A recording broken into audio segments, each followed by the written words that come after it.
Podcast.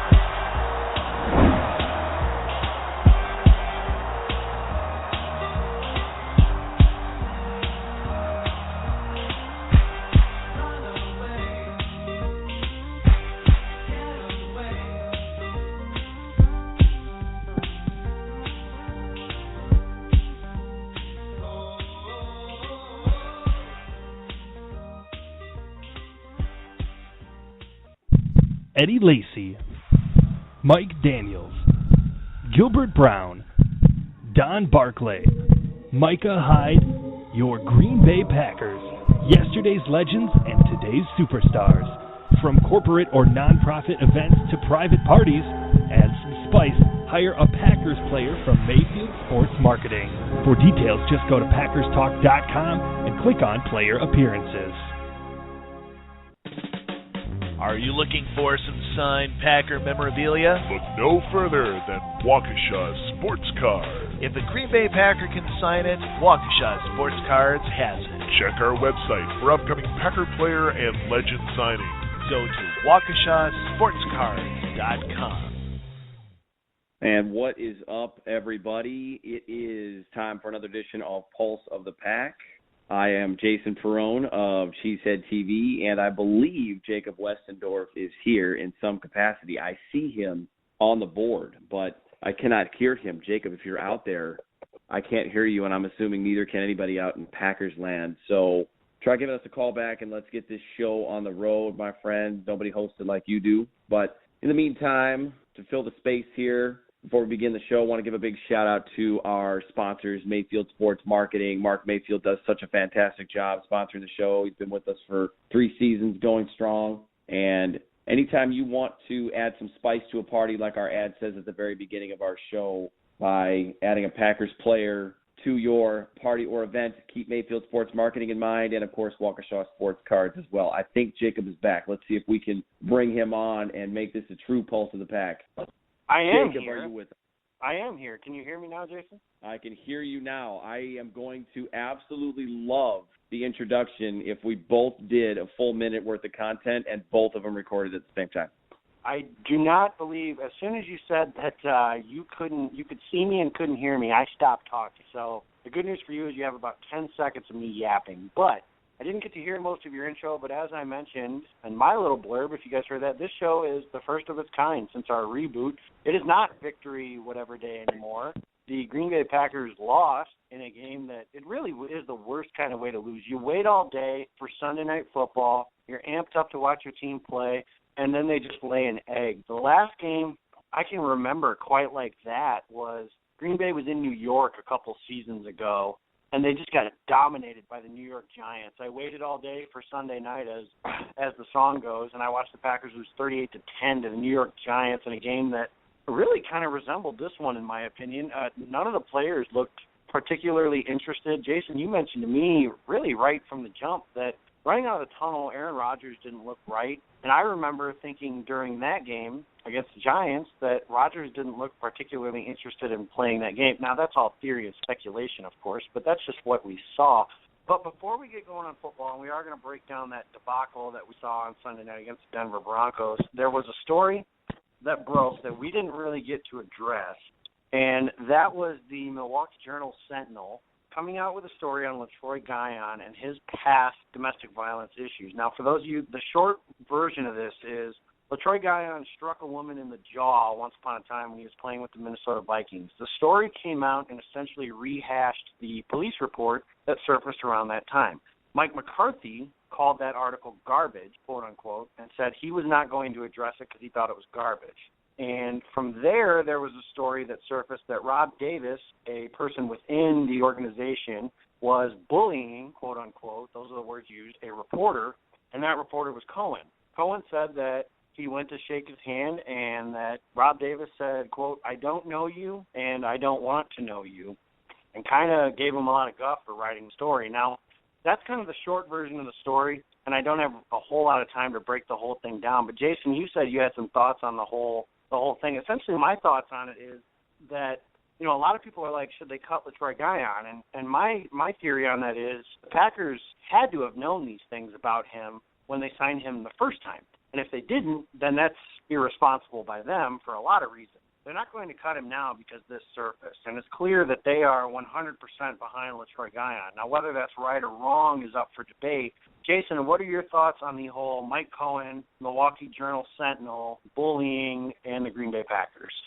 Well, yeah, and, I kind of asked this segment into the show today because you and I talked about it and whether or not we were going to even address it because we're recording this show on Thursday. We're 4 days removed from this last game. We're getting close to this upcoming game, like you said, and the Cohen story actually broke during the bye week. So it's been almost 2 weeks since it came out. And so it's kind of run its course, and we kind of debated whether or not we want to talk about it. But I feel like, we want to at least give our show its moment to kind of address the issue and at least give our listeners our take if any of them happen to care. So, for all three listeners that we have out there, and I'm joking, of course, I look at this situation here, and I don't have an issue necessarily with the journalism or that the story was written. My issue is with the timing of it. I just don't understand at all, and I'm not alone here, and I've heard a lot of, obviously by now we've had a lot of analysis and a lot of shows have talked about it. I don't understand why it was written when it was because there wasn't any new information that was shared. I was talking with Chris from Chinatown Sound Off, one of our sister shows about it, and, he basically alluded to the fact that, no, there was no new information shared, but a lot of information was all put into one place the first time, and so there was more comprehensive look at the scenario between Guion and his past transgression. I don't understand what there was to gain from it. Bill Johnson on Green and Gold Today show yesterday said that it was a gotcha story. I agree. I think from that standpoint, it's kind of garbage because what are you trying to accomplish? And then, Rob Davis, who is the former long snapper for the Packers during the Brett Favre era, who's not a small guy, he's a big guy, really basically used his size and his presence on the sideline to try to kind of send a subtle message to Michael Cohen that the team, and he didn't appreciate the distraction and the issues that story caused while this team is trying to prepare for a great season and a great run. And then they also have worked so hard to portray this image that, they have the Packer way and they bring the Packer people in, and we use the term Packer people. And this just kind of lifts up the curtain, and, we all see the Wizard of Oz working the controls behind the curtain, so to speak. So, that was the part that I wanted to kind of address, was that I don't agree with the timing of it, and I don't understand why it was done. The one thing I will say is you said that, the Packers had to have known that Guion did this before they signed him. I want to cite the Michael Vick situation back in 2007 when the Atlanta Falcons caught wind that there might have been a problem with Michael Vick and dogfighting, and they asked Michael Vick, and this is a different investigation process, obviously, but they asked Michael Vick what was going on. He gave them false information. They had false information. They didn't know all of the facts at the time. Ultimately, those facts came out, and they decided they had to part ways with Michael Vick, and he ended up going to prison. So I don't necessarily fault the Packers for not knowing everything there is to know, because I don't know what obligation the legal system has to get that information to the teams. I don't know if there's any special provisions in the CBA that say teams are entitled to certain information and they should have known this, both the Packers and the Vikings. But we have to decide, and this is kind of the last point I want to make about it, and then we can talk about football and move into Denver and everything else. We have to decide why we watch football and why we watch the Packers. Okay, are we looking for a bunch of Boy Scouts on the field, or are we trying to watch a game for entertainment factor? Because I can tell you right now, in any sport out there, they're scumbags. And I know that's a very harsh term to use, but there are scumbags in every single sport.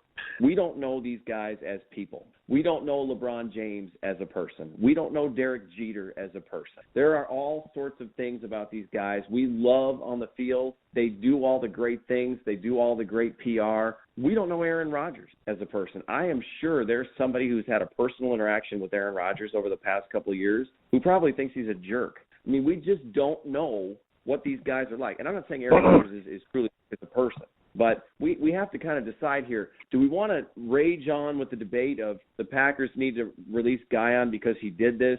For what? To prove a point of what? That, we really do only have Packer people. We really only do bring – I mean, this isn't the first time they brought a guy in that was troublesome.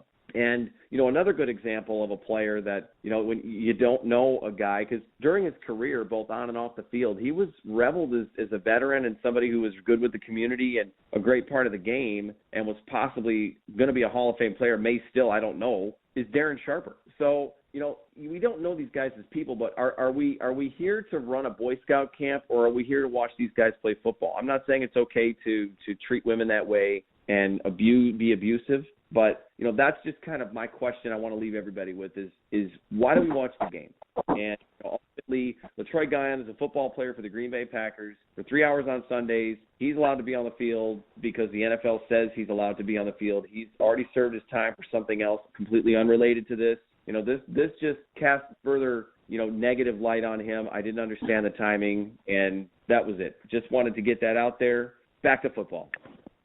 Yeah, and the one thing that I will say, guys, is, as an aspiring journalist, one thing that we also need to understand is the guy did what he thought was doing his job. He thought there was a story. Now, whether or not you believe that's a story or not is subjective, but we can't fault someone for doing their job either. And the Packers as a whole have been very close to the vest in terms of things they'll say to the media, things of that nature. It's just an odd thing. Jason, I thought you hit it on the head very well. We don't know these people as people. I always say athletes aren't role models, parents or firefighters, military people. Those guys are the people that I think should be seen as role models, not football players, because how many times have we seen people let us down? A story comes out and, person X appears to be a really good person and they're in legal trouble. One other guy who, you mentioned, and he's adored throughout Packerland, is Brett Favre. And, I love Brett Favre. Brett Favre was everything football was to me. He's one of the biggest reasons, along with Reggie White, that I'm a football fan. He really started my interest in football and specifically the Packers. But Brett Favre wasn't exactly a choir boy either, and that became more and more obvious as his career wound down. Even during his career, you saw some stuff. He was, obviously battled an addiction with painkillers, had some issues when he was with the Jets, and this isn't a smear campaign on Brett Favre, so to speak, but it's just another reminder that there are going to be guys in this league and on every team that are, as the word you used, and it is harsh, but it's a fact, they're scumbags. And I'm not calling person XYZ a scumbag here because, I'm in no position to do things like that. I fully understand none of us are perfect, and I will not pretend to be either. However, that whole Packers people thing, I do think there was some value in the story that was written by Bob McGinn later about how the Packers people thing, I don't know if it's a complete 100% sham. However, there is some value in saying, they have brought in other guys. Colt Lyerla had plenty of issues, and it was a win-at-all-cost kind of move. Colt Lyerla was a low-risk, high-reward because they could just cut him if something happened, and something did, and he was released. Johnny Jolly had his issues with drug addiction, selling drugs, things of that nature. Now LaTroy Guion here, the Packers people thing, yeah, they'll say it, but it isn't necessarily 100% true.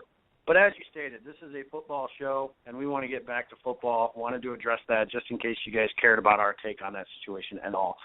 I don't expect the Packers to cut LaTroy Guion or anything along that nature. I do wonder if maybe this bad press or such will play into whether or not they choose to re-sign him again at the end of the season. That all remains seen down the road. But the season is still going, and the Packers, as I mentioned, got hammered by the Denver Broncos on Sunday night. And really it was a game that I don't think the final score indicates how lopsided of a game this was. The Packers did score a touchdown, but it was after a roughing the passer penalty kind of allowed a drive to extend, and they scored from there, but they really didn't do much else. They didn't offer any resistance. It was really ugly in all facets. And the first thing I want to start with is the offense, because Bill Huber said it best. The Packers' offense isn't good, and it hasn't been for a while. Now, we joked, early in the season that we may just start every show with the segment of Aaron Rodgers is amazing, and while that's still true, he's still very good. I don't think he's gotten worse as a quarterback, but this offense isn't good. The Packers in their last 4 games have scored 17 points against the San Francisco 49ers. They scored 17 offensive points against the Rams. They had 7 on a pick six. They scored 27, which was a pretty good number against the San Diego Chargers, and then they scored 10 the other night. That's not the kind of production you expect for an offense led by a former league MVP. So, Jason, what I'm asking here first is it time to finally admit that, at least right now, this offense isn't good?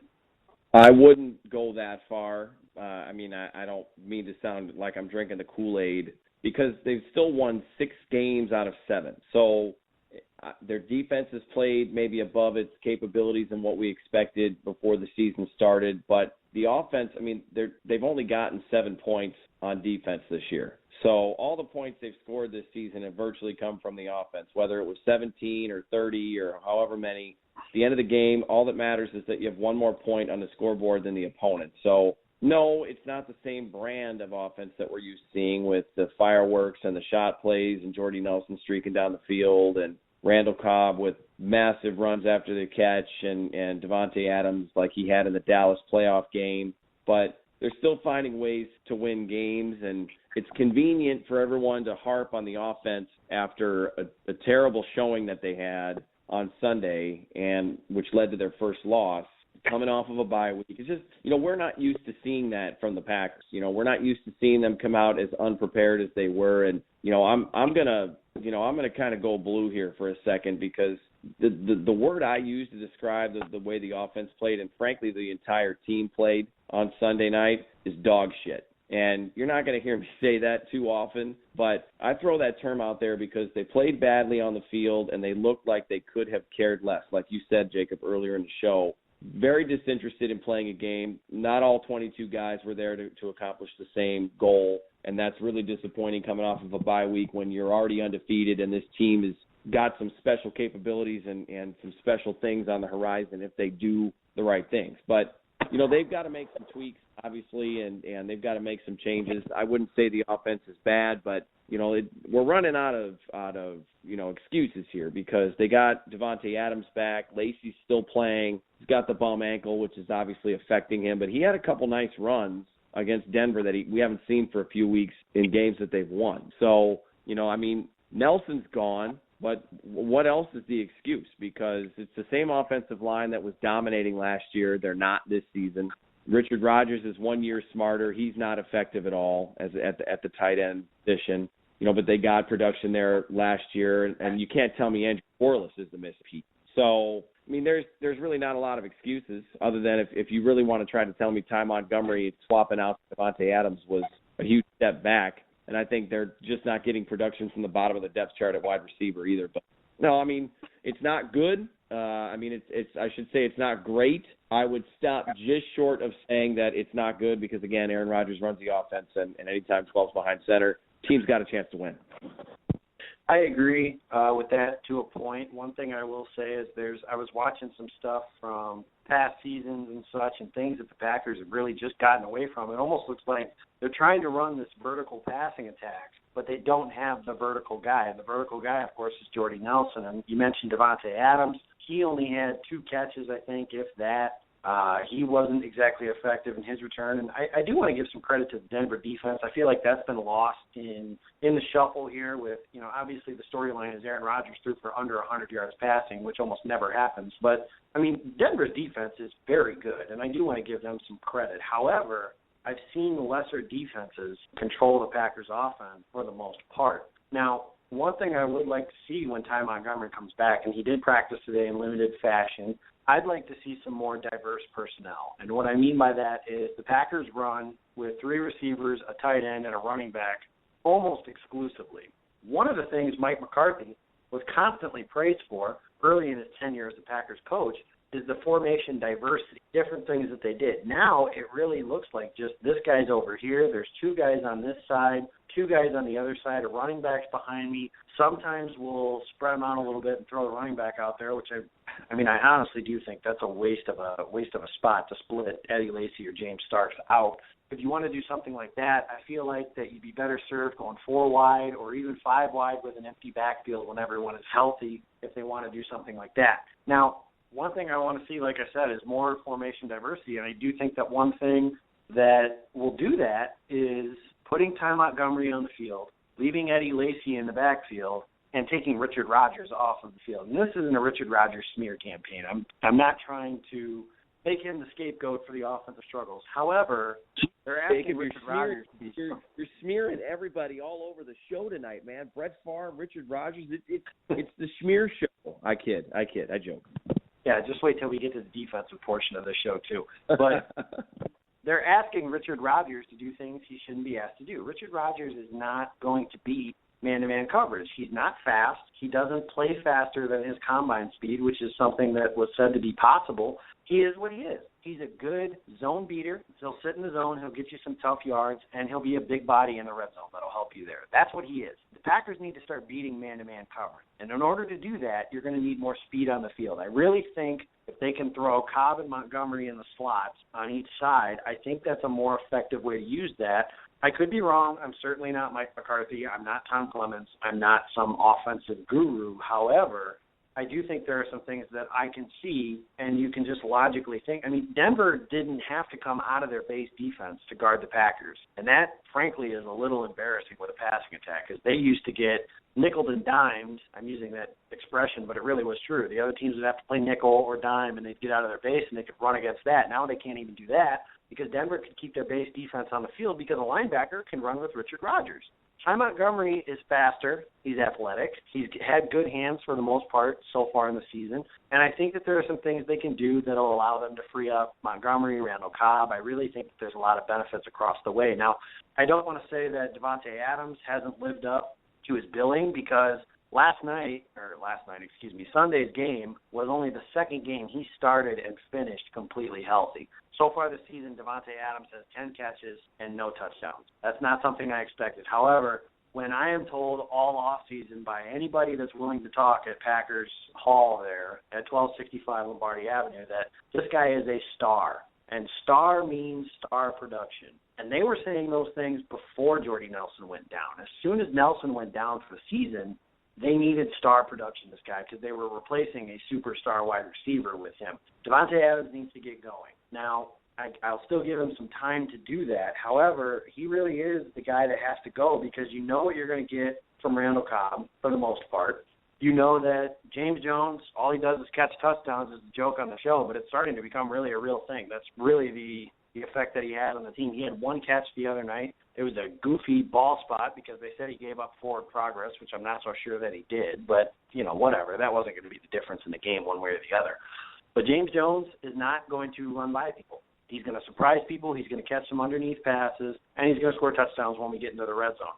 That's where the Packers offense needs to start thriving. They need someone else other than Randall Cobb that they can rely on to beat some man coverage, and I do think Devontae Adams can be that person. One thing that's come up, Aaron Rodgers mentioned some need for scheme changes, and then on Monday, Tom Clements said Rodgers needs to throw them open. So, Jason, what I'll ask you as soon as I'm done is how you feel about that. How I feel is it's a combination of the two.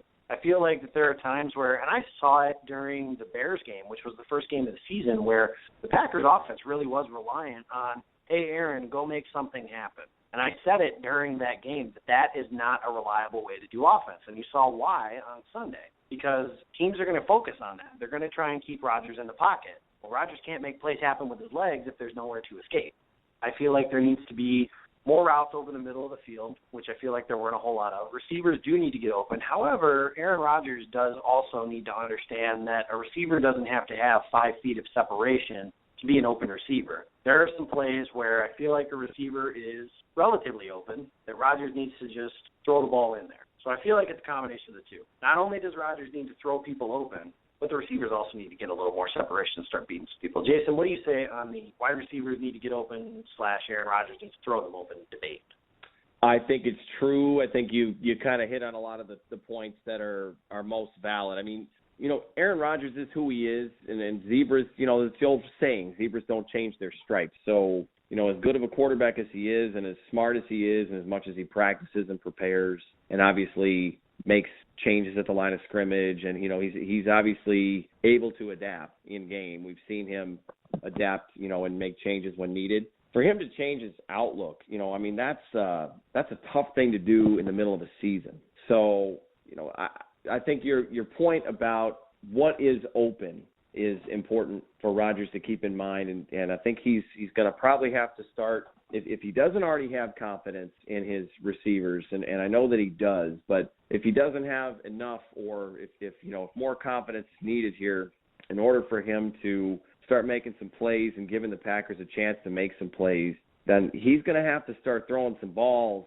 and letting the receiver do more of the work because, 5 feet around you of radius of being open, all he's got to do is put the ball in a spot, the receiver catches it, and it's easy. And that's why everybody's so concerned about the Packers offense because what they were doing the last few seasons was so easy and made it look simple. And they played against some pretty pedestrian defenses and secondaries, let's be honest. I mean, the Bears' secondary hasn't been good for a couple of years. The Lions were okay last year, but historically haven't been that great. Same thing with the Vikings. And, oh, by the way, there's your division opponents. You see six of your games out of the season. So you got to take some of those things into consideration that that's the level of competition that they're playing against. And this was the Denver Broncos, who have 2 of the best corners in the game. They can press man, play man coverage, and pretty much have it covered. They don't need safety help over the top because they've got it covered. They've got really good linebackers as well, the Broncos do. And so defensively, they kind of had the juggernaut response and kind of solution to the puzzle that is the Green Bay Packers offense. So perfect storm came together, and it really bit the Packers in the butt. So I think, you mentioned Rodgers not looking right, and I said he doesn't look right coming out of the tunnel. He just had this look on his face like he wasn't his usual loose, comfortable, smiling, confident self. He just seemed like something was bugging him, something was up. Either he wasn't feeling well. I don't know. We don't know. Who knows? I mean, Mike McCarthy sure isn't going to tell us. He doesn't tell anybody anything anyway. So I just felt like he was just kind of down, and I couldn't really put my finger on it, but I really hoped that it was a 1-week type of thing because, you got to roll with the guys that you got. The trade deadline is over now. It's passed. So it's official. The Packers ain't trading for anybody. They can still sign a free agent if they want to. You got a guy like Reggie Wayne out there, for example, and I'm not saying they need to go out and do it. There aren't many guys on the street, but these are the guys that you're rolling with. It's Randall Cobb, Devontae Adams, James Jones, Ty Montgomery, Jared Abbrederis, Jeff Janis.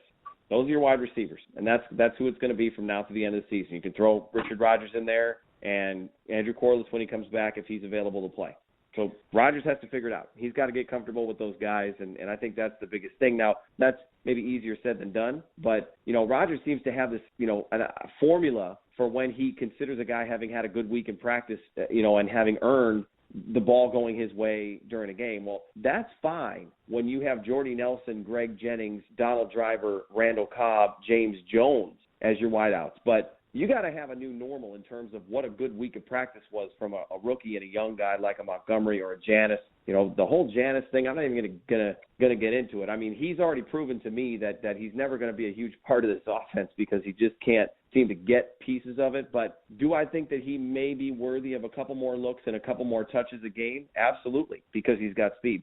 And I think you try to get these guys in space and let them do something with it. And as soon as Montgomery comes back and you finally get everyone healthy, I mean, geez, they waited long enough for Devontae Adams to come back, and then Ty Montgomery can't play. So it's like you can't get the starters on the field at the same time. But once they do, one of those wrinkles, and you mentioned it too, I think you can start getting some of those. You can start getting Montgomery and Cobb in the backfield, creative ways to get them in space, and then your screen game starts going. And, wouldn't it be nice to see the screen game have a good day? Because I think that would serve 2 purposes. I think it would jumpstart the offense, and it would give the offensive line some confidence because the offensive line is the same guys, but they're just not dominating up front the way that they have been before. And, my last piece here to this whole thing is teams adjust, and you see how fastly that happens in the NFL. The Seattle Seahawks don't scare anybody anymore. And I'm not just trying to throw bravado out there. The Seattle Seahawks 2 years ago struck fear into the heart of everybody. And even last season, when the Packers were headed to Seattle to play the Seahawks in the NFC Championship game, I didn't even want to watch that game. Jacob, you can attest to it. We talked about it during the week. I was negative about it. But now, no, because the league has caught up. I just feel like the Packers seem to be always a step behind. And that's what frustrates me is that you've got these innovative minds like Mike McCarthy and Tom Clements and some of these coaches that are some of the best in the league. And, they've got a great scouting department and, out looking for talent. But they don't seem to be able to find the right ways to make things happen. They just get stubborn and say, well, we're just going to keep doing what we do and hope that, we can get the results that we need. And, that goes into the definition of insanity, which we've talked about many times before. So, that's about it right there. Rodgers is just going to have to figure out ways. And if he throws a couple more interceptions, as Packer fans, we got to do our part. And we have to forgive that because you got to do something. Because what he did on Sunday against the Broncos, and I realize not every defense is Denver, it was not working.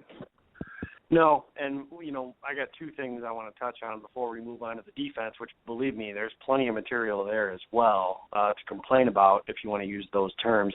One thing, you mentioned Jeff Janis, and I think that you hit on about the right thing. There's a happy medium to those that are completely with the coaching staff of this guy doesn't know what the hell he's doing, and he can't be on the field because they don't trust him, and the people that are fully in the Jeff Janis cult that he needs to be on the field and his measurables are Jordy Nelson and he can be Jordy Nelson if given an opportunity. I think there's a middle ground to that, and a lot of times we try and find one answer and refuse to get to the middle ground on that. The middle ground is Jeff Janis, you can find usage for him on the field. You can run him on those shallow crossing routes. You can run him deep, whether that opens somebody and forces the safety to respect his speed, but he doesn't have to be out there all the time. But in order to do that, it's going back to what I was talking about earlier of formation diversity. It's really hard to crack the top three wide receivers in this offense when they only use three wide receivers. You're not overtaking Randall Cobb. And they've talked about Devontae Adams, you're not overtaking him, and it's pretty clear that you're not overtaking James Jones either.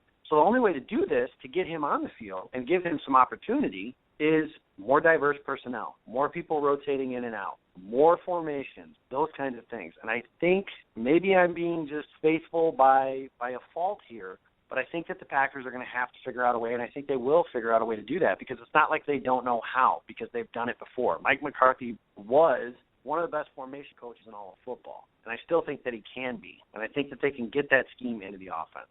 One other thing I want to touch on, and I hate to feel like I'm yelling at the people that listen to the show, because really without you guys, this show is pointless, but one thing I do want to bring up, and I tweeted as much Monday morning after the debacle and everything, kind of went into it.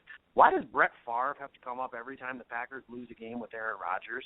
And what I mean by that is, why can't we just fully admit that we're spoiled and they are two completely different but still great quarterbacks? Because it seems like whenever the Packers lose a game like they lost on Sunday or a game against the Buffalo Bills last year, for example, I read the same things. And what I mean by that is, one, either Aaron Rodgers needs to be more like Brett Favre, or two, and this one really bothers me, is, well, Favre would have won that game that Rodgers played in on Sunday. Now, that's very possible. Could Brett Favre have won the game Sunday? I don't think so, but it could have happened. Sure, it's in the realm of possibilities. However, it's also likely that Favre could have thrown 5 or 6 interceptions, and the final score of this game is 45-10 instead of 29-10. We need to stop bringing those things up because Brett Favre is not coming back, and this doesn't have to be a rivalry. Thanksgiving's coming up, guys. Brett Favre's coming home. Favre, Starr, Rodgers, they're going to be in the same building because they're all a part of the same thing. They all want the Packers to be successful, and they've been very successful with Aaron Rodgers. They were very successful with Brett Favre. You can have both of them. You can have great memories of both. Very similar to people unable to appreciate a great player in any other sport because when they were growing up, this guy was the best player in that sport. No, I think the best example to use here, because they're two different players, Michael Jordan and LeBron James. I'm not going to say that one is greater than the other because I do think at the end of the day, Michael Jordan's the greatest basketball player ever. However, LeBron James is very good as well, and they're two different players. You can appreciate the greatness of both without having to knock the other one down. So what I basically say all that to say is, stop saying Favre would have won a game like that because he could have. He won many games like that, but I've also seen Favre throw 6 interceptions in a playoff game. I've seen him turn the ball over a bunch of times. He ripped my heart out and said it to me on more than one occasion throughout the time that I was a Packers fan in a much younger age. Now, the Packers have found ways to lose games with Aaron Rodgers at quarterback the same way, but they were different kinds of losses. So all I want to say is Favre was great. Rodgers is great. Let's just worry about that Rodgers is great now and stop trying to say that Favre would have won a game like that because we don't know. Moving on to the defense, Jason, we've talked about it early in the season. It was really a pleasant surprise, and we expected some growing pains early in the season, and those didn't surface. Well, now I don't know if it's growing pains or, the defense sucks or some middle ground and those kinds of things. Sunday felt a lot like 2011, and what I mean by that is it didn't matter what the Denver Broncos did. They were successful. They ran the ball down the Packers' throat. Peyton Manning looked as if he'd found the fountain of youth. I was joking, by the third quarter, I was messing with my mom a little bit, who's a Peyton Manning fan, saying that, Peyton's arm will be tired by the end of the third quarter. And that kind of proved to be true a little bit. But even still, early in the game, he looked like the Peyton Manning of old instead of the old Peyton Manning. The Packers had no answer for Marius Thomas. Marius Thomas is a very good wide receiver. However, he had 4 catches for 100 yards, and it felt like that was all in the first quarter. Casey Hayward did not play well. Micah Hyde was not much better against the tight ends. Micah Hyde was getting run away from by guys like Virgil Green and Owen Daniels. And no offense to Virgil Green or Owen Daniels, but those guys aren't exactly Rob Gronkowski in terms of athleticism. The defense has regressed. That's back-to-back weeks now, back-to-back games, I should say. They've given up more than 500 yards. Phillip Rivers obviously did it in a much different fashion. There was no running game to speak of whatsoever, but he threw for 500 yards. The Broncos were very balanced. They were able to run or throw. And the pass rush, which we almost bragged about throughout the season, has disappeared. The Packers had a couple sacks against the Chargers, but they didn't come until later in the game. And unless my memory betrays me, they didn't sack Peyton Manning once. And I don't remember a lot of time of him having to move off the spot, as the new phrase is like to be said. They didn't push the pocket. It never felt like Peyton Manning was really in trouble throughout the night. And that's how you beat him, is put pressure in his face. That would have forced him into some mistakes. The one play that was made throughout the game, and there is no Mayfield play of the week this week, because the joke I put in the script was that would actually require somebody to make a play. But there was one play made. Congratulations, Arizona State alum, Demarius Randall, with your first career interception. It was an athletic play on the sideline. It just happened well after the game was decided. That was the frustrating part. But Sam Shields left the game early. Quentin Rollins left the game after a special teams play. The scariest part of that game for me was Clay Matthews. That injury looked so much worse than what it turned out to be. And it was very clear that as soon as Matthews exited the game, the Broncos literally ran a stretch play right at where Clay Matthews would have been, and they scored a touchdown on it. They saw that he wasn't on the field. It felt like the NFC Championship game last year when Matthews exited. The Seahawks at that point targeted where Matthews would have been. The Broncos did the same exact thing. It was very frustrating to watch. Jason, is this the 2011 defense? Is it the dominant unit that we saw early in the season, or is it somewhere in between? I don't even know. I mean, all that good data and good information, I still can't answer the question. I mean, in 2011, that defense, they got a turnover when it didn't really matter anymore with Randall's interception. I mean, I was happy to see it, but the 11 defense might have played like that, but then they would have gotten another turnover or two somehow. Matthews had a nice play on the screen. He stuffed the screen and he chucked the wide receiver about 5 yards back. I would. We were doing Mayfield play of the week. That would have been mine. You could say the Lacy touchdown. But, Clay Matthews actually showed a little bit of heart for a second there and in stuffing a play, and was probably very frustrated at that point because Denver was, like you said, doing everything offensively that they wanted to.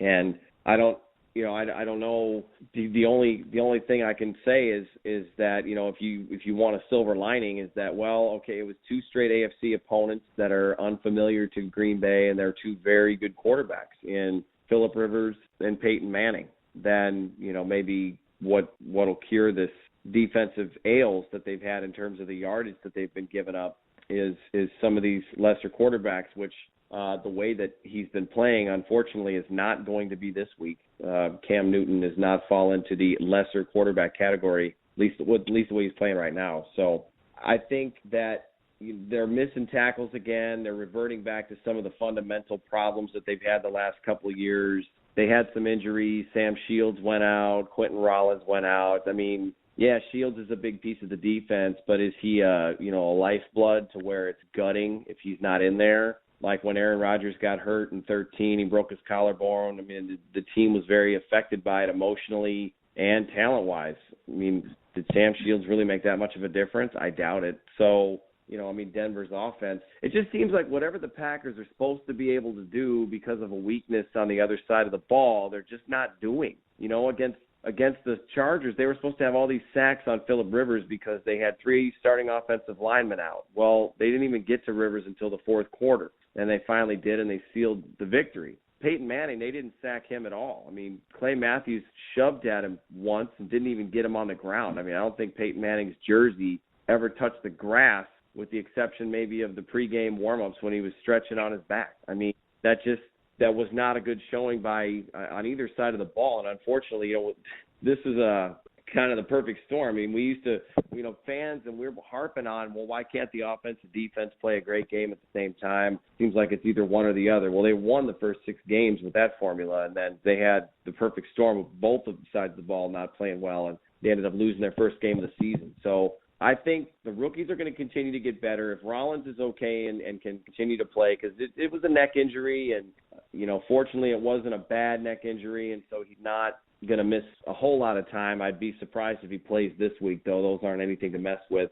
But in Demarius Randall, those guys are going to continue to play well. They talk about the rookie wall. Hopefully they don't hit that and lose some steam late in the season, because the Randall's going to end up being the outside cornerback. Casey Hayward's not an outside corner, and they got to end that experiment. It's got to stop. So Randall, they need more than you think. They need him on the outside, and he needs to be the starting cornerback in the 3-4 and the nickel, whatever you have. He needs to be the guy opposite Sam Fields. Casey Hayward in the slot, and so those guys will continue to improve. The linebacker position is a little concerning because of the thinning depth. Sam Barrington's been gone since week 1. If Clay Matthews isn't 100%, then you've got a huge drop-off in the middle there, because Nate Palmer had a terrible game against the Broncos. He almost had an interception and would have redeemed himself a little bit, but he's just so pedestrian back there. He's not anything that offenses need to worry about. And then besides that, you got Jake Ryan, who, potential's never made a tackle in the NFL. You look at potential stats, it looks great. The picture might look fantastic. It might be a glamour shot. 0 tackles. So until he's ready to go at middle linebacker, the Packers got a huge hole. They got a problem. And offenses are going to scheme for that. Like you said, they know when Matthews isn't on the field, and all of a sudden offenses are starting to get chunks of yardage. And it doesn't get any easier in the NFL. I mean, these offenses are only continuing to evolve and improve, and even bad teams can still make plays and score a lot of points because you got the right coach in there. The only thing that might be lacking is a little bit of talent, but even a blind squirrel finds a nut every once in a while. You're going to get your yardage, and teams are going to score points because they know where the bad areas are in the Packers defense. So Morgan Burnett came back. He really didn't make much of a difference. Clinton Dix, did he even play? I mean, that's we hope there's a turnaround effort and they can get a victory in Carolina, because that will end a lot of questions about whether they can beat good teams on the road and whether they're okay and they can salvage this, terrible effort and turn it. I shouldn't even use the word salvage, because their season isn't over by any stretch, but, stop the bleeding a little bit in terms of fan out crying and, pouring out of concern. So that's about it there. I mean, Dom Capers takes a beating for the scheme, his preparation, and I think he's been in this defense long enough that he maybe is too much a product of Mike McCarthy and the whole principle of it starts from the top down, and there's a stubborn factor there. Sometimes it takes him a little bit longer to adjust than it should, but I think we have a little bit of a talent disparity on defense. Maybe they're not quite as talented in some areas as we thought, and you lose some of those starters, and the drop off is just huge. Well, there's a couple things you mentioned that I do want to touch on. One, I'm going to throw on my coaching hat again, and I hate to do that because it makes it sound like I think I'm smarter than these guys, and I know I'm not. However, one thing that you mentioned that I agree with, and I said this earlier in the season, Demarius Randall needs to play on the outside. That kid is good, and he's only going to get better in my opinion. He, and from what my eyes could see, was the best defensive player on the field Sunday night. He had a pass defense that almost led to an interception and a decapitation of Emmanuel Sanders. He had the interception, like we mentioned. He's done nothing but play well since he has been given opportunities. Casey Hayward, like you said, he's not a boundary corner. He's a very good slot corner, and that's fine. One thing that I do wonder if they will try, and we'll see how the health of Quentin Rollins holds up, but if Rollins can hold up and continue to develop, I do wonder, they say Micah Hyde is kind of their guy for over-the-middle defense, tight end stuff, things of that nature. I wonder if maybe it's a better option to let Quentin Rollins play the slot and allow Casey Hayward to be the tight end person, because it's clear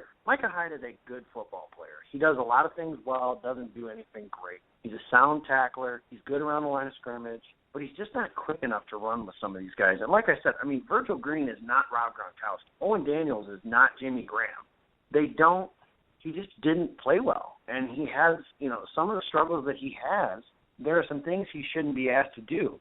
And manning up on a potential pass catcher is one of those things. And Sunday we're going to talk about this. It's terrifying to think what Greg Olsen could do to Micah Hyde. I mean, he might set him on fire, and that's something I don't want to see. Now, Quentin Rollins, I'm guessing he didn't practice today, neither did Sam Shields. It's guesswork at this point, but I would guess if they didn't practice Thursday, I would anticipate neither of those guys playing on Sunday. So if that's the case, Packers are pretty thin at corner. Ladarius Gunter will probably be active in that scenario. And Gunter hasn't played a whole lot this season after a darling of a preseason, is the way to put it. So that, assuming relative health would be my adjustment, and maybe make Casey Hayward your tight end type just to get a little more speed on the field. Because the Packers defense, I mean, you mentioned Dom Capers. One of the criticisms I've had of him is, and it could be, it's a Ted Thompson issue as well, is it seems like the same issues every season affect the Packers. They can't cover the middle of the field. They can't stop a good tight end. Their defensive line struggles up front against the run. Their inside linebacker position is pedestrian at best. And, you mentioned potential never getting it done on the field, and that's a good point, because if it did, Ryan Leaf would be one of the greatest quarterbacks of all time, and we all saw how that went. Ryan Leaf's potential ceiling at the time was projected to be higher than Peyton Manning. Peyton Manning is arguably the greatest quarterback ever, depending on who you talk to, and Ryan Leaf is one of the biggest busts in NFL history. I love Jake Ryan, but it's time for somebody to make plays. Now, whether that's Nate Palmer or Jake Ryan next to Clay Matthews, they got to figure something out, because if Clay Matthews does go down, knock on wood, that was me knocking on wood, that middle of defense could be potentially horrendous. And by that, I mean the linebacker specifically. It's frustrating, and we're going to move on to Carolina now. And that's something that it doesn't get any easier from here. You mentioned, the Packers are playing Cam Newton, and I know the numbers don't say that Cam Newton is playing very well. In fact, I looked at his numbers, and they're actually very comparable to Colin Kaepernick. And we saw Colin Kaepernick just got benched for Blaine Gabbert. However, I watched him play against the Indianapolis Colts, and that guy is fantastic. The plays he makes with the relative garbage around him, the offensive line in front of him isn't that good. The receivers around him are worse. I mean, Jeff Janis would be a starter on that team, and he is the Packers' fourth or fifth wide receiver, depending on the day. Cam Newton threw one off his back foot about 40 yards down the field, right in Ted Ginn's breadbasket. Ted Ginn dropped it. Carolina ended up winning anyways. Carolina is currently 7-0, and most of their games don't look impressive. In fact, there was a point, I think they were 4 or 5-0, and somebody mentioned them as an undefeated team, and I turned over and said, really? Like, I didn't anticipate hearing that. I had no idea that they were undefeated. I mean, the joke that I'm making is Cam Newton's doing things with Greg Olsen, Jason Perrone, and Jacob Westendorf playing wide receiver. And what I mean by that is receivers are pedestrian at best for him. It's Philly Brown, Corey Brown, whatever name he's going by these days, Ted Ginn, and my Michigan guy, Devin Funches. Funches hasn't made an impact this year. I just wonder what he would be doing if Kelvin Benjamin was healthy, because that team is very good. They are a good team all the way around, and that starts on the other side of the ball. And where that starts with is Luke Kuechly. Kuechly, in my opinion, is the best inside linebacker in all of football.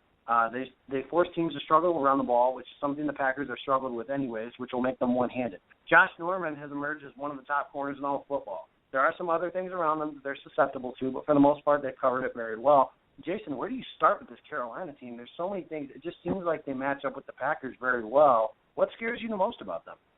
Well, so, Negative Nelly rant to start off is whatever players are benign or not as good on the Carolina offense that the Packers, quote-unquote, shouldn't be worried about are going to end up being the players that the Packers will need to worry about. So I'm looking at you, Devin Funches, who could potentially have a breakout game, because the Packers this is what they do.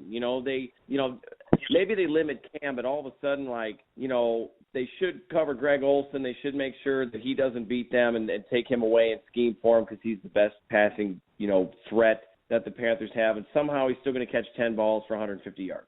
And Mike Tolbert, I still have nightmares from that game in San Diego in 2011 when the Packers got gashed by Tolbert because they couldn't tackle back then. And they're going to see Tolbert this week, Jonathan Stewart, that running game. Carolina doesn't run very well. Well, the Packers seem to help teams kind of fix whatever is ailing them. And fortunately, Green Bay finds a way to win the game. But I'm not taking anything for granted here. I mean, Cam Newton, the big thing that I wanted to say about Cam against the Colts, because, it's the Colts, so their defense isn't horrible. I think their issues have been more on the offensive side, and Andrew Luck just not playing like Andrew Luck of old or of the past. He's not old.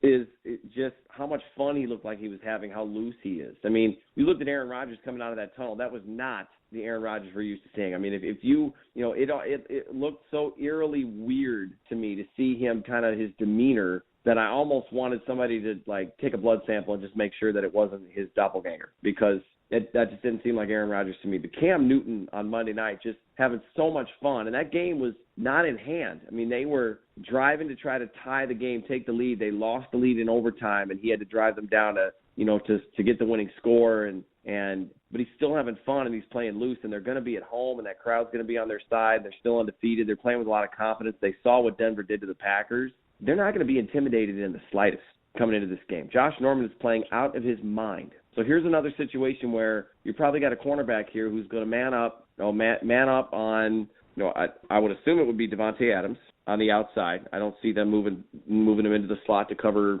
Randall Cobb like Revis did when he was with the Patriots last year. So, you essentially take away Adams again, who is supposed to be the legitimate deep threat the Packers are going to have. So they're going to have to find a way to get down the field with the shorter stuff. And, by the way, like you said, Jacob, over the middle there's this guy called Luke Kuechly, the best player in the NFL on defense right now. So it's going to be a long day for the Packers. And I'm not saying they can't pull it off, they can't get it done, because I think they can beat anybody. Still, after the performance they played that they had last week in Denver, I still think they can beat anybody on any given day. But Cam Newton is going to be a huge problem. And last year, for some reason, I think the Panthers did the Packers a favor and kind of took Cam out of the game for the Packers. They didn't have to worry about them, and they ran the Panthers out of the gym at Lambeau Field. But it's a different story this year, and there's even though those wide receivers aren't great, still a guy like Ted Ginn, he's got speed. He can get by guys and get by them and burn them deep. You might see a problem there and see the deep ball come back to bite the Packers in the butt there. And you mentioned Greg Olsen. I don't even want to think about it. I mean, we had to deal with Greg Olsen every twice a year when he was with the Bears, and he had some good games against the Packers. He seems to have a couple big plays every game since he's been with the Panthers too.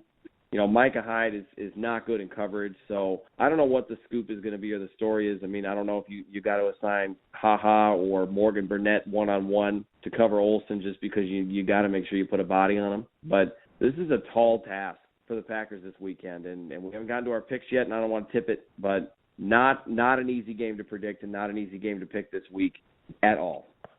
No, and one more thing I want to do. Ultimately, the discussion is going to be about what's wrong with the Packers, or did they fix some stuff.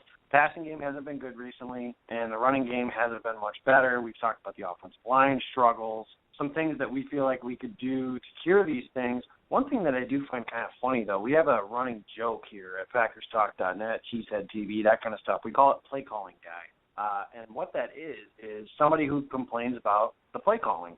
And that's basically what it is. I mean, there's not a whole lot of way to explain that better than that, I don't think. But Tom Clements has been catching heat, and I did think it was funny. Some people suggesting that Mike McCarthy just has to be itching to take the play calling back over. Jason, do you think it's funny that the same people that last year were complaining about the play caller now want that play caller to take things back over? Because I do.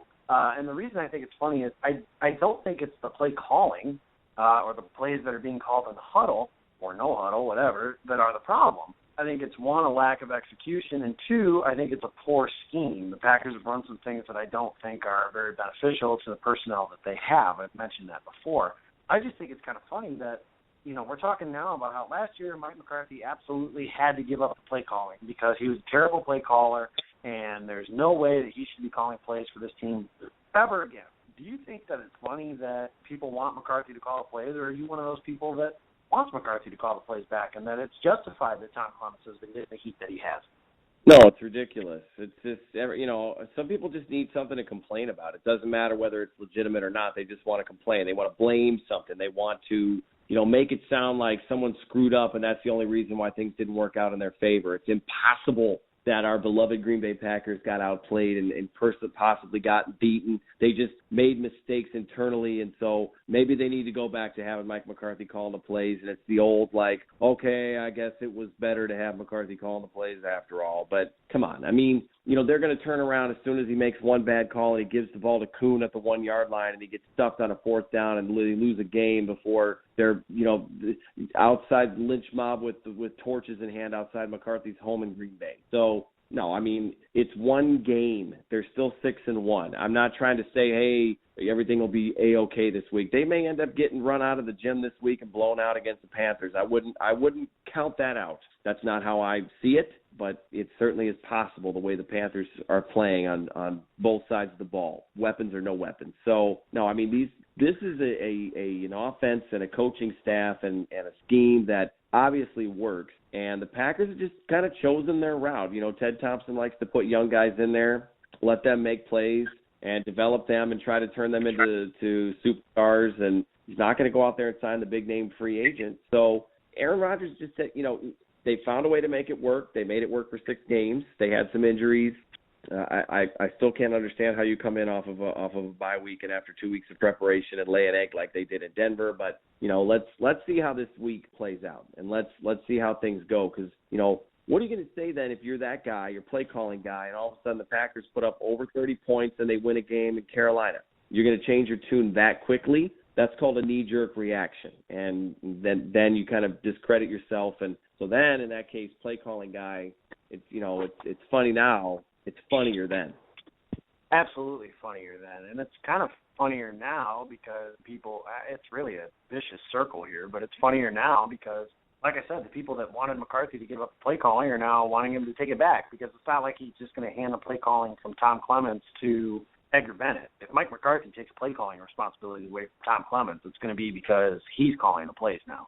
But that's neither here nor there, and that's kind of a side note to what is the final segment of our show, and that is the prediction. We do game picks every week. My record last week fell to 6-1 as did Jason's. We both picked the Packers to win that game. We hadn't picked them to lose yet this year. That's why we were 6-0. 6-1 now. The Carolina Panthers will be at home. It will be a noon kickoff from Charlotte, North Carolina. Green Bay Packers have lost their last 9 games on the road against teams with a winning record. That stat terrifies me. I've mentioned that the Packers are now playing someone they've been torched back-to-back weeks by quarterbacks that are more of the statue variety. Phillip Rivers is not going to move, and Peyton Manning is not going to make anyone think of Colin Kaepernick either.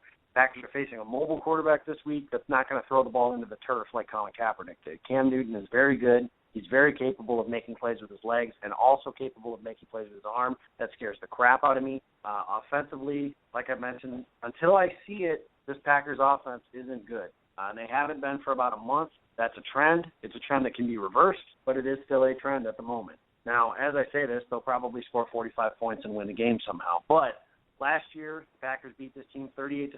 I think it was 38-0 at one point. At minimum, I know it was 24-0. I'm not sure if the Panthers scored. That game's kind of a blur to me at this point. But the Packers had Jordy Nelson back then. That game was at Lambeau Field, and this Panther team wasn't nearly as good back then as they are right now. This Panthers team is legitimate. They're 7-0. This game is an absolute must-win for the Green Bay Packers because they've discussed ad nausea since last year's NFC title game how important it is to them to have home field advantage throughout the NFC playoffs. If they lose this game, they will be, in essence, 3 games behind the Carolina Panthers, 2 in the loss column, and 1 with the head-to-head tiebreaker that the Panthers will earn, or whoever the winner is will earn with a victory this Sunday. One thing that can be a silver lining for you guys, it seems like whenever Mike McCarthy's teams face adversity, they always respond well. Think of 2010, 15 guys on injured reserve.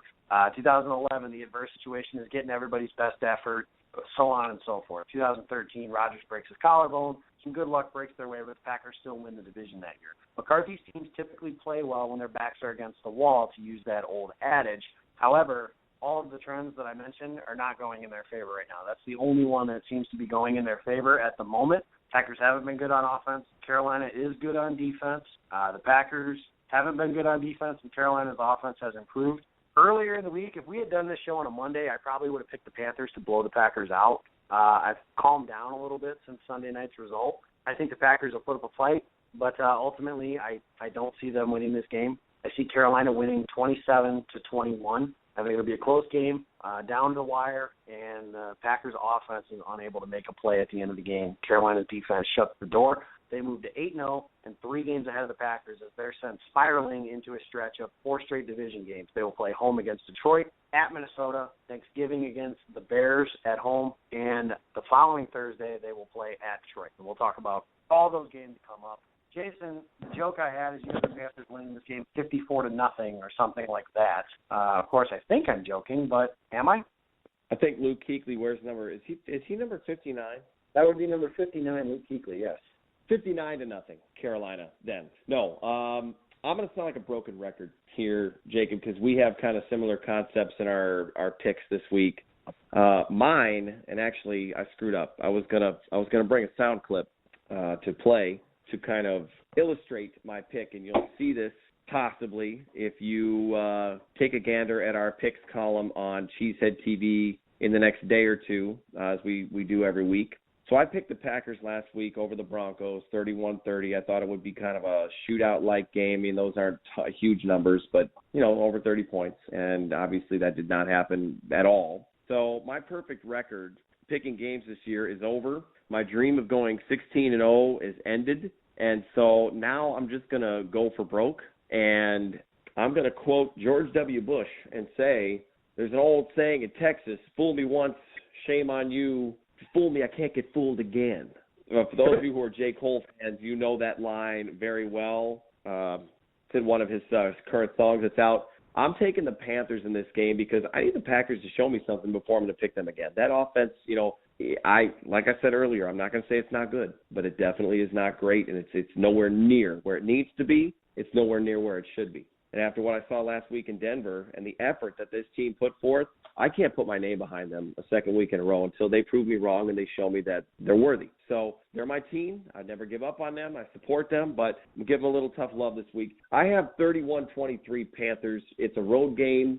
Cam's playing really well. He's playing loose. He's having fun. They did some good things against the Colts. I'm not comparing the Packers to the Colts, but I think Green Bay's defense and their offense, there's too many questions. And my key to it all, you said the defense shuts the door, the offense isn't able to make it happen at the end of the game. I think what's going to happen is Carolina's probably going to get a late turnover that's either going to seal the victory or it's going to, I doubt they'd score on it. Hopefully they don't score on it. But, if it doesn't seal a victory because Carolina's already ahead, I think that turnover is going to give Carolina the ball and a chance to score late. And that's what's going to put them over the top against the Packers. It pains me always anytime I pick against them. But, like you said earlier, as writers and as those who discuss this team, we might be fans, but we do need to remain a little bit objective here and be realistic. And this is not an easy team to play in their building. So 31-23 Panthers. Go out and prove me wrong, Pack.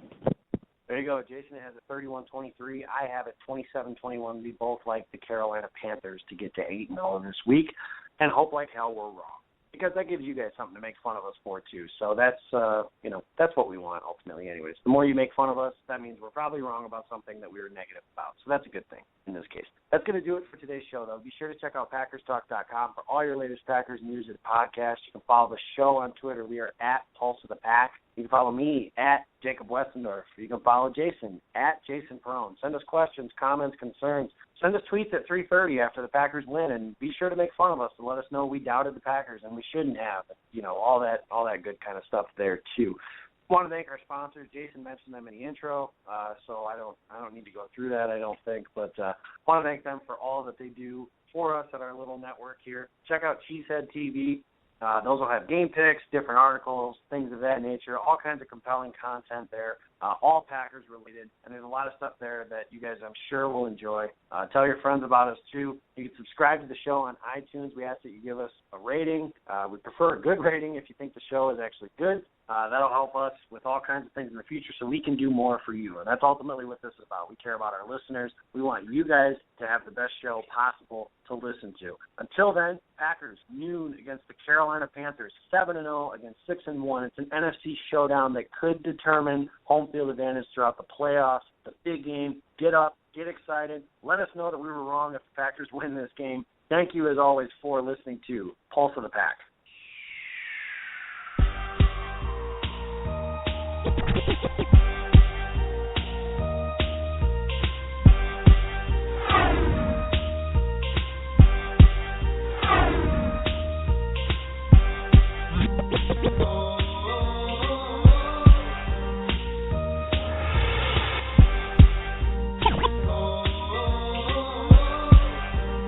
Pulse of the Pack podcast. Eddie Lacy, Mike Daniels, Gilbert Brown, Don Barclay, Micah Hyde, your Green Bay Packers, yesterday's legends and today's superstars. From corporate or nonprofit events to private parties, add some spice, hire a Packers player from Mayfield Sports Marketing. For details, just go to PackersTalk.com and click on Player Appearances. Are you looking for some signed Packer memorabilia? Look no further than Waukesha Sports Card. If the Green Bay Packer can sign it, Waukesha Sports Cards has it. Check our website for upcoming Packer player and legend signings. Go to WaukeshaSportsCards.com.